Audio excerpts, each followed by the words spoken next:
Middos. Okay, we have Aleph. And the Levium would stand guard in the 21 places, the 5 Levium at the 5 gateways of the Temple Mount, 4 Levium at the 4 corners of the Temple Mount walls. On the inside, 5 Levium at the 5 gateways of the Temple courtyard, 4 Levium at the 4 corners on the outside, and 1 Levi in the chamber of the offering. And 1 Levi in the chamber of the curtain, and 1 Levi behind the curtain chamber of the ark cover. Okay. What happened? Where are you? Oh, the screen. The officer of the Temple Mount would make the round to each and every guard, and torches were lit before him. Any guard who did not stand, the officer of the temple would not say, "Hey, them, peace unto you." If it was apparent that he was sleeping, the officer would strike him with his staff, and he also had permission to burn his garment. And they would say, "What is the noise in the courtyard?" It must be the sound of a Levi being beaten and his clothing being burned because he fell asleep on his watch. Rabbi Eliezer ben Yaakov says, one time they found my mother's brother sleeping on his watch, and they burned his garment. The Temple Mount had 5 gateways. The 2 Cholda gates in the south were used for entertaining and exiting. Entering, exiting, entertaining, entering and exiting. Keponos was in the west, was used for entering and exiting. Tadi was in the north, was not used for any purpose. And the eastern gate, upon which it was depicted a likeness of Shushan, the capital of Persia, that through it. Excuse me. Kohen Gadol was to burn the Parah Duma and the Parah itself, and all the others assisting the Parah would extend it to the Mount of Olives. Okay. Okay. Shiva Sharim Hayuba Azara. Okay, so now there are 7 gates in the Azara, and we can see on the diagram over here. Okay, Shlosha B'Tzafon, so 3 over here in the north. Okay, Shlosha B'Darom, and 3 over here in the south. And 1 in the east, over here. We're not counting the gate by the galleries then. Right, so we're not counting those ones, correct. Okay, so let's go through them. Shibadarum. Okay, the ones that are in the south is the Shar HaDelek, that's the gate of kindling. Okay. Sheni Lo Shar B'Choros, the second one is the gate of the firstlings. Shlishi Lo Shar HaMayim, and then is the water gate on the side over here. Shiba Mizrach, on the east is Shar Nikanor. No, this is the Azara over here. We're not talking about the Ezras Nasrim, so we're talking about the Azara itself, which is this rectangle over here. Okay, because Shar Nikanor is the one that we're talking about here. Okay, and there were 2 chambers that were next to Shar Nikanor. Achas mimino v'achas mismola. I think those are these 2 little squares over here. Okay. Okay. Achas lishkas pinchas. So according to the diagram, it says H and G. H and G. Right. Right. That's it. Those are your 2 chambers. Right. Very good. So there's a Nikanor gate, and you come into H and G. So you could do your 2 chambers. Achas lishkas pinchas malbish. Okay, that's G. The achas lishkas osei chavitin, and this is the chamber where they made the Kohen Gadol's cakes. Right. Brought every day. Okay. The Shiva Tzafon, and in the north over here, Shara Nitzotz. That is over here. Shara Nitzotz is the gate of the flame. Uchamin achsadra hayan. This was like a corridor. Okay. Va'aleha benuya al gabav. And aliyah. So there was a gallery built above this one. Okay, which is Kohanim Shomrim Milamalan, and the Kohanim used to stay above there. V'haLeviim Milamatan, and the Leviim on the lower floor. Pesach haya lo lechel, and it had an opening into the chayil over here. Actually, this is the chayil, is this outer area here. Right. This little corridor here. Sheni lo shara korban. Then right, that's the offering gate. Ushlishi lo beis hamoked, and this over here is the Beis HaMoked is the gate. What? We had we just started off with the Shar Nitzotz, and B, that's E, and D is the offering gate, and B, yeah. So the B is the rinsing chamber, but this is the Shlishi Lo. This is Beis HaMoked coming in over here, I guess. Beis HaMoked. No, Beis HaMoked is the chamber of the hearth. That's over here. So hold on. Yeah, what's going on with this diagram? It's not, that doesn't match what we've got over here. He says it's the gate of the flame. Yeah, this is the gate of the flame. He is the gate of the flame, so I guess the flame must be used. This one here must be so we must be going from west to east. So the first one that we spoke about over here is the rinsing chamber. The rinsing chamber, right? So so hang on, this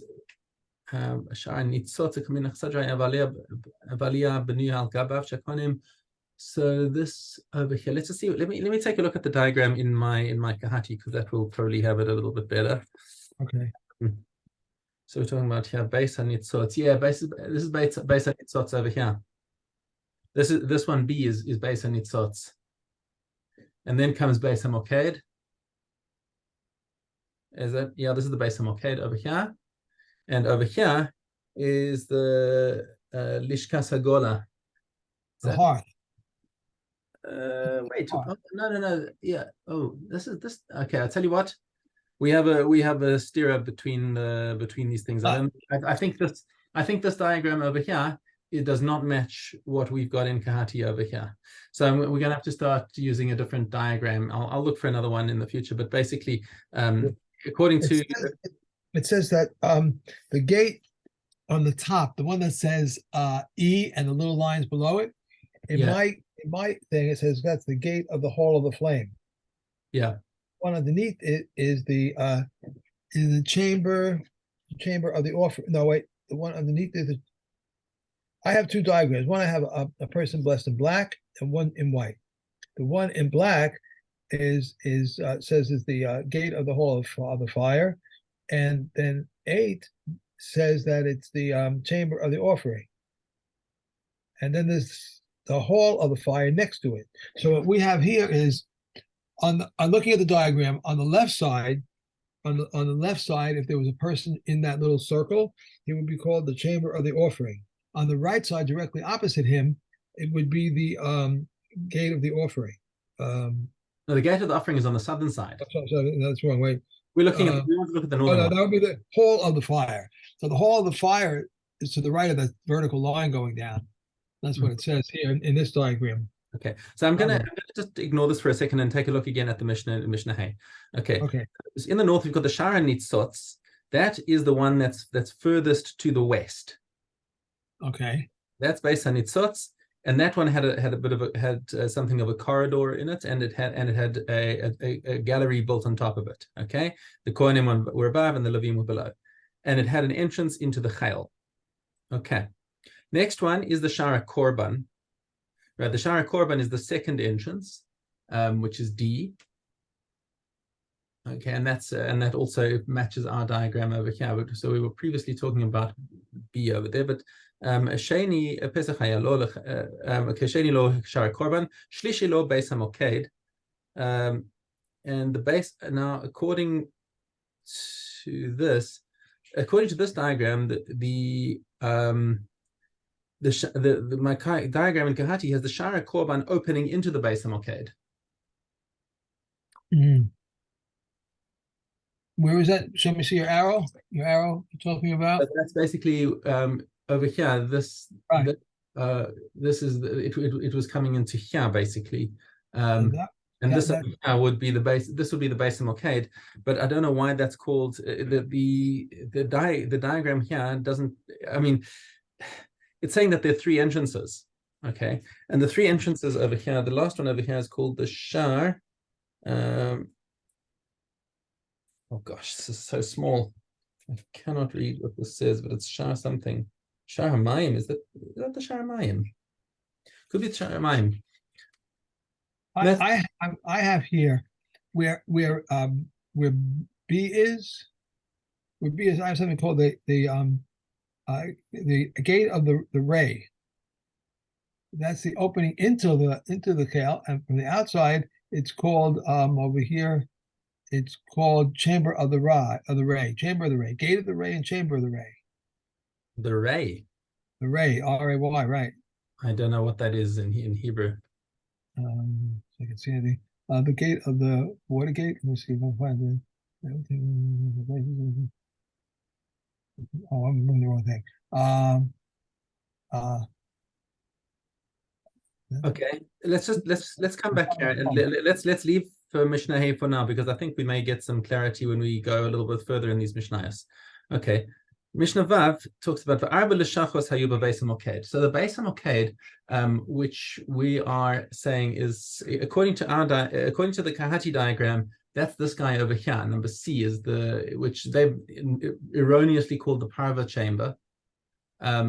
We're saying that the Beis HaMoked is around here. Is around where C is on this diagram here. Okay, so the Beis HaMoked, okay, kitonos pesuchos letraklin. So they're like little rooms that are open into a hall. Right.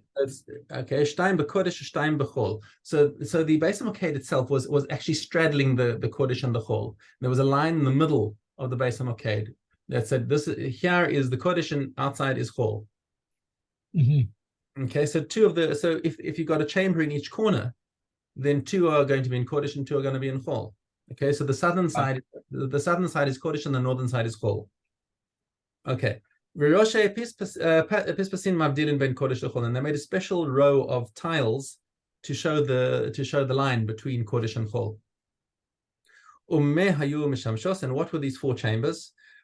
Maravis Dromis. So the southwestern chamber was Lishkas Tzila'e Korban, the chamber of the lambs. We spoke about the chamber of the lambs before. That's where they kept all the lambs for the Korban Tamid. They would isolate them there and keep them there so that they wouldn't become damaged. Okay, so Dromis Marizrachis, the southeastern corner, also in Kodesh. He haisa lishkas ose lechem apanim. That was the chamber where they used to make the lechem apanim. Mizrachis, the northeastern corner, now back in the Chol. Ba ganzu b'nei Chashmonayis avnei hamizbeach shiktzum malchei Yavan.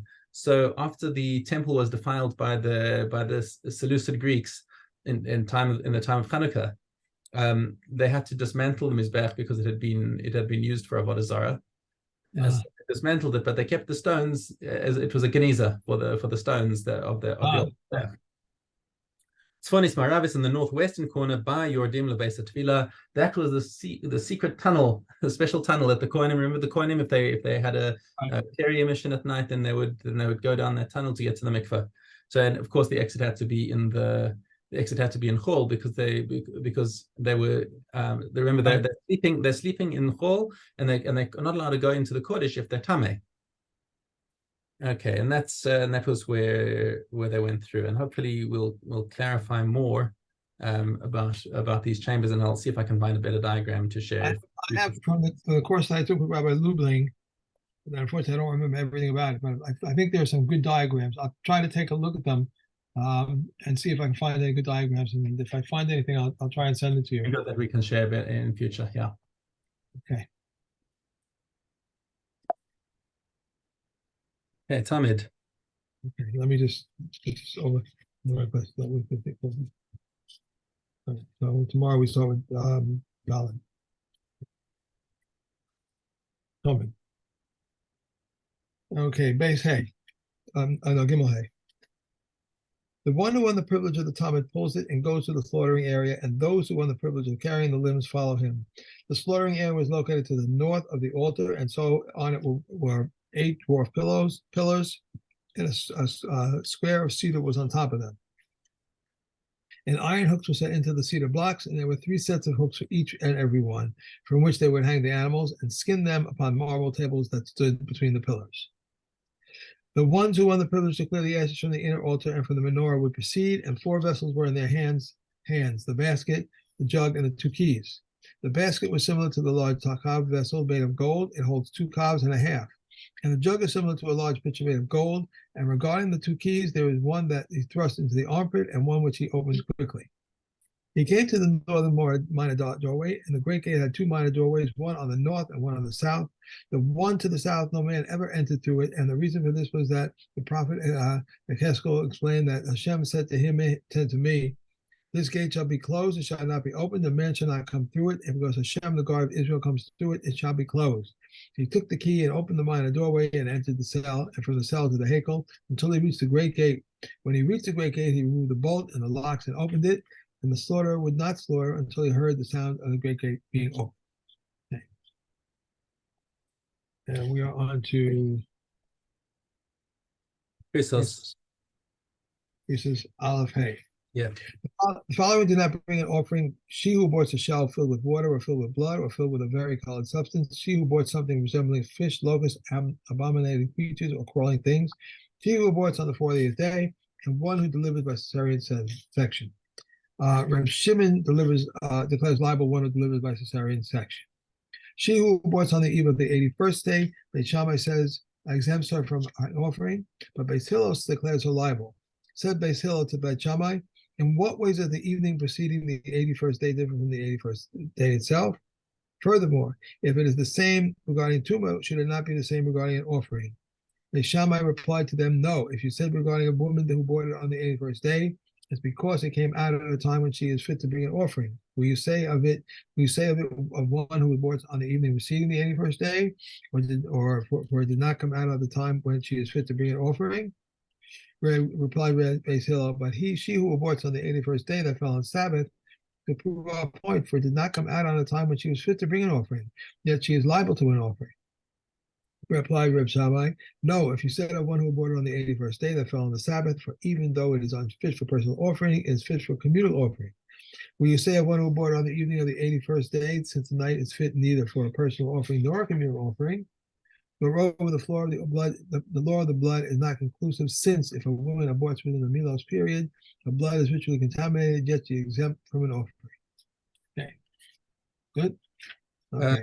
Hang on, I think there's one with Mishna Zion, yeah. All right. One who is liable for 5 doubtful cases of siva or for 5 doubtful cases of childbirth, one must bring one offering, and then she may talk of an offering, and she is not bound to bring the rest. For 5 definite cases of childbirth and for 5 definite cases of ziva, she must bring one offering, and then she must partake of offerings, but she is bound to bring the rest. It happened that in Yerushalayim the price of pairs of doves rose until it sold at golden dinners. Said Rabbi Shimon ben Gamliel, by this temple will not pass the night until they are sold for silver dollars, for silver dinners.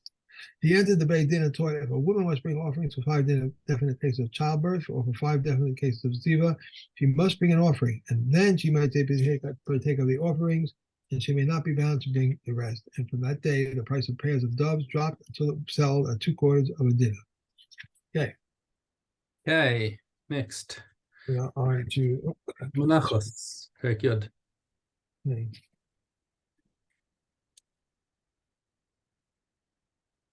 Rabbi Yisrael said the Omer was brought on the Sabbath from 3 sah and on a weekday from 5.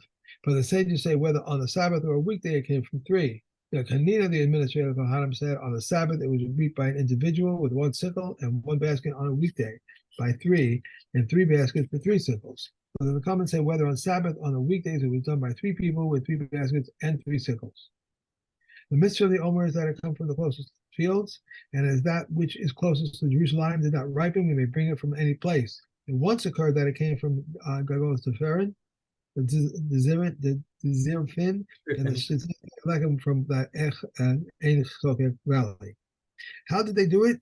The court agents would go out on the eve of the festival and make it into bundles while it was attached to the ground, so that it would be easier to reap. All of the towns nearby would gather there, so that it should be reaped with great ceremony. As soon as it became dark, he would say to them, has the sun set? And they would say yes. As the sun set, they would say yes. This sickle, they would say yes. This sickle, they would say yes. This basket, they would say yes. This basket, they would say yes. On Sabbath, he would say to them, this Sabbath, and they would say yes, this Sabbath. And they would say, yes, shall I reap? And they would say to him, reap, shall I reap? And they would say to him, reap 3 times for each item. And they would say to him, yes, yes, yes.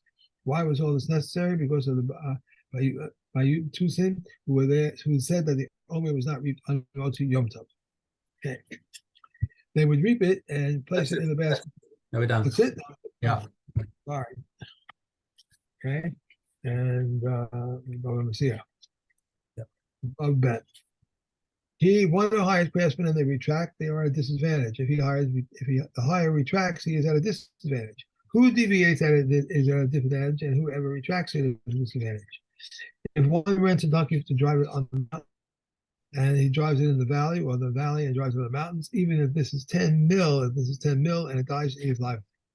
If one rents a donkey to drive it on the mountain and he drives it in the valley, if it slips, he is exempt. But if it dies from the heat, he is liable.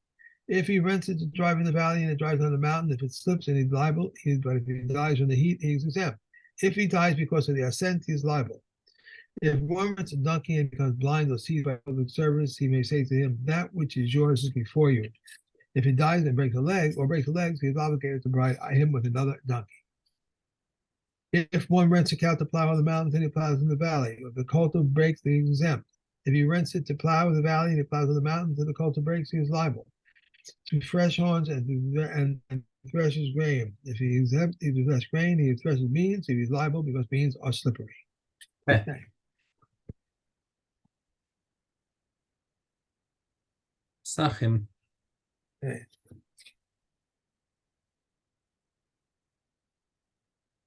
Gimel, Chet Gimel. If one says to his sons, I will slaughter the Pesach for the first among you to reach Jerusalem, then as soon as the first one has put his head and the greater part of the body inside, he has acquired his whole portion, and he acquires his brother's portions for them. We may always be registered for his full, as there is at least an olive's volume for each one. They may be registered or withdraw from it until it is slaughtered, and Reb Shimon says until the blood is thrown from it. If one registers others upon his portion, then the members of the company are permitted to give him his portion, and he eats his and theirs. Okay.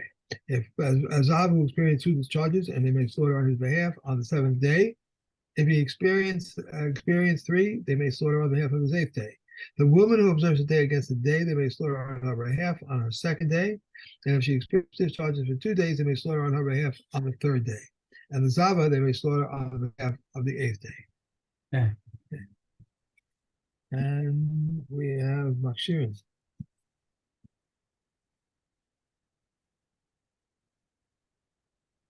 Regarding one who sprinkles his house with water and then placed wheat there, and then wheat was, if it is due to the water, it is included in the law of the water is placed. If it is due to the bedrock, it is not included in the law of water is placed. Regarding one who washes his garment in a basin and he placed wheat there and the wheat was moistened, if it is due to the water, it is included in the water if water is placed. But if it is due to the kernels of wheat themselves, it is not included in the law of water is placed. Regarding one who moistens produce in sand, it is included in the law of water is placed. And there was an incident with the people of Maxos who would moisten produce in sand. And the sage, if this is what you have been doing, then you have never in your life produced flour in Sahara. Regarding one who moistens produce in dry mud, Reb Shimon says if it contains sufficient liquid sufficient to moisten, it is included in the law of the water. But if not, it is not included in the law of water is placed. Regarding one who sprinkles his silo with water, he need not be concerned that perhaps he put wheat there and it was moistened. Regarding one who gathers blades of grass when dew is upon them, in order to moisten wheat with them, they are not included in the law of water is placed. But if he intended this, it is included in the law of water is placed. Regarding one who transports wheat to grind and rain fell on it, if he is happy, it is included in the law of water is placed. The Yehuda says it's impossible and not to be happy, rather only if he stood still. If his olives were put on the roof and rain fell on them, if he is happy, he is included in the law of water is placed. And Rabbi Yehuda says it is impossible not to be happy, rather only if he blocked the drain pipe or he rolled the olives about in the water. Okay, and that's it. We are done. Thank you. Sorry for the delay. Yeah, crazy. Glad we could get together. Yeah. Okay, have a good day. Have a great day. Thank you. Bye.